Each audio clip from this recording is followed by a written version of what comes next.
If you're not financially ahead, even though you're doing everything right, these 7 stats might explain exactly why. Starting with number 1, public speaking and your income. Personally, I think public speaking is one of the best skills someone can invest in. The problem is that most people are afraid of public speaking. I've had my fair share of embarrassment when it comes to public speaking, but that embarrassment, when I reflect on it, has really helped me to improve over the years because I don't want that to happen again. The first big public talk I had was in front of about 100 people. Now, with public speaking, I knew I was weak in the area because of my past. I also knew I would be nervous when I walked up on stage to give that talk. So what I did is practiced nonstop for weeks until I could deliver that talk smoothly, emphasize the main points, and then also adjust my tone in order to stir up the emotion in the audience. It was that first public talk and many thereafter that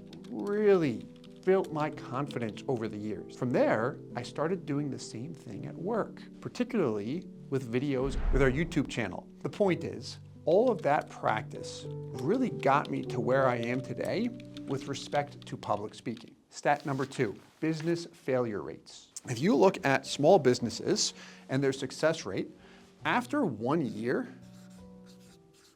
how many do you think are still in business? It's about 80%. And the failure rate is 20%. That's after 1 year. After 5 years, it's about 50%. And then if we look at 10 years,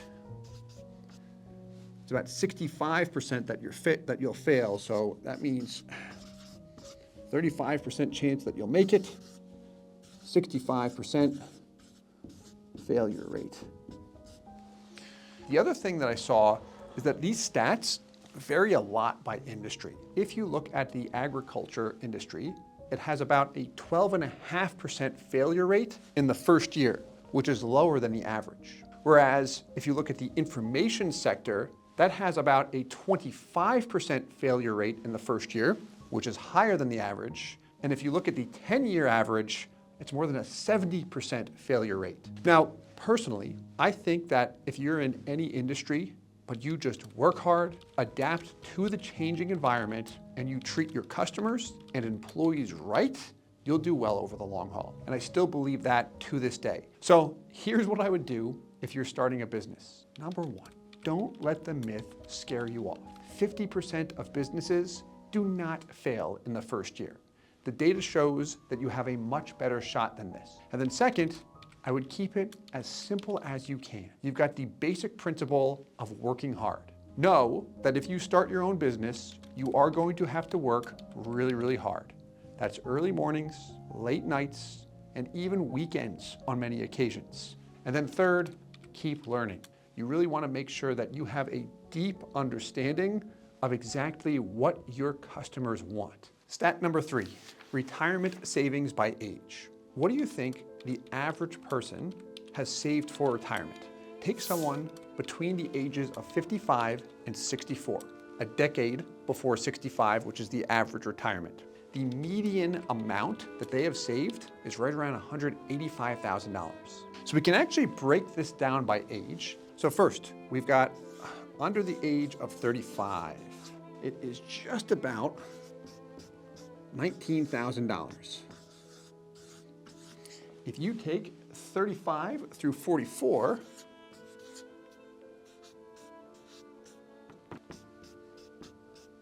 it's about $45,000. And if we take 45 through 54, you're at $115,000. And then if we take 55 through 64,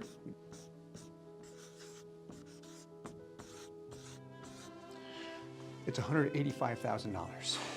Those numbers are only for 50% of Americans, meaning the other 50% don't have anything saved or significantly less than what you see here. What I would try to avoid is the trap of I've got time, I'll be able to save more money eventually, or things will just work out. The thing is, for a lot of people, eventually never comes. Think of it this way.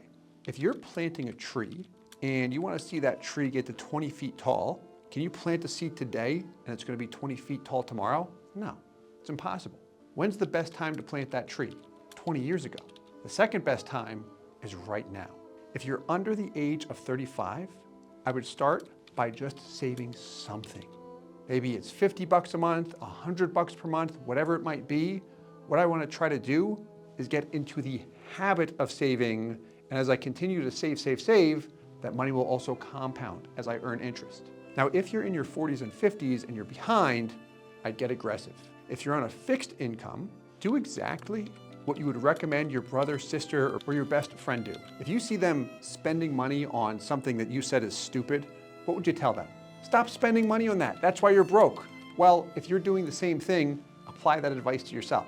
What we want to do, cut unnecessary expenses, increase our income if possible, and then make retirement savings non-negotiable. The key is to do so consistently. Stat number 4, credit card debt. One of my favorite movies is The Pursuit of Happiness with Will Smith. The movie is about Chris Gardner.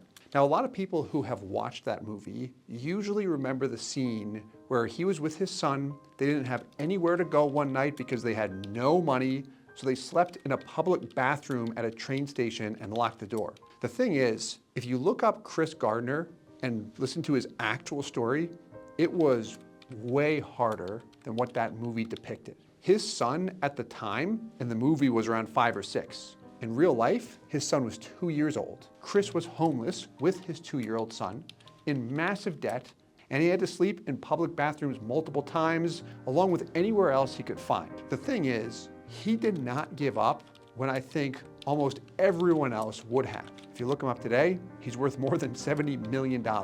But he sacrificed more than I think anyone would to actually get there. So his story helped me a lot because when I started off, I had a lot of debt and I did not think that I was going to make it in business. Now, my situation was nothing like his. I still had a place to sleep, which was really, really nice, but I had no money. My credit cards were maxed out and I didn't know how I was going to survive. And no one was going to pay me a lot of money to get me out of that hole. I didn't have any skills. I was young. I had to figure out how to dig myself out. So what I did in the early years of my business is I would wake up early and then I would often work until 11 p.m. or midnight. And in the beginning when I was doing this, I still was not making any money. But eventually, as you keep on going, things finally started to produce some results. I had some money and I could begin to pay off my debts. And even after I got married and the business was growing, there were times that projects came up. There were deadlines they had to get done. I didn't have the staff to help, so I'd stay up and work on them. Putting in all of that time, one, got me out of the credit card debt, and then second, helped things eventually take off. For a lot of people who are in debt, it's often not their fault. We've got inflation that is out of control, and it goes up faster than our income. You might feel trapped, and you're like, I don't know what to do. I get it.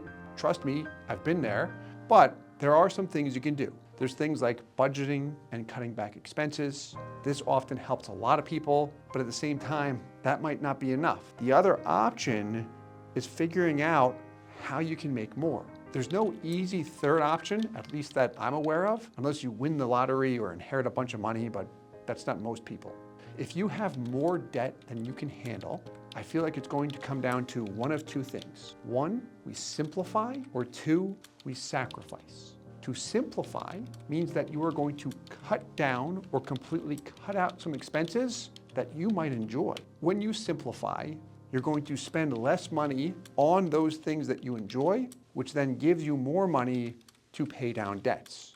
Then we've got sacrifice. So sacrificing usually means that you have to put more time in beyond your normal job. Maybe it means picking up another job, or you're working on your speaking and teaching skills. It means you're making yourself more desirable to work with, and then people are going to want to hire you. Stat number 5, income by age. This one's interesting. When I started in the life insurance business, I made less than $10,000 per year until I was 25 years old. So I was well below the median.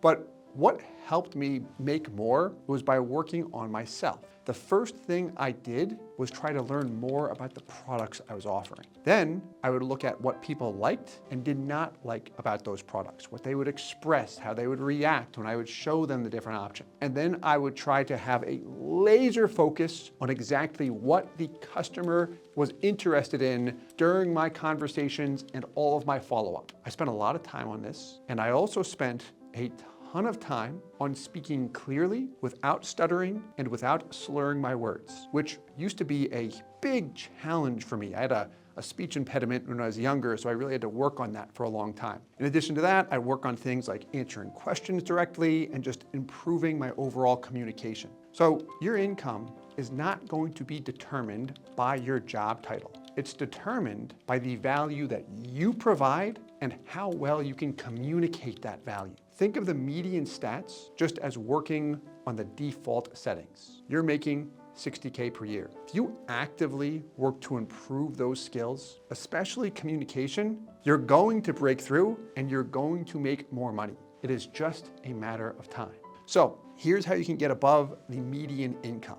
Learn your craft deeply. Understand what your customers want. Improve your communication and learn to ask questions that others are not thinking of. If they don't ask the question, ask for them. And think of the highest paid person in your profession or in your role. What do they do differently than what you do? Not the main tasks. I'm talking about the small details. How do they talk? How do they smile? How do they shake someone's hand? Look at those small details. They all add up. Stat number 6, emergency savings. Here's a little bit of info on medians and averages. If you were to look at the average emergency fund, which is just money in the bank in the US, it's about $15,000.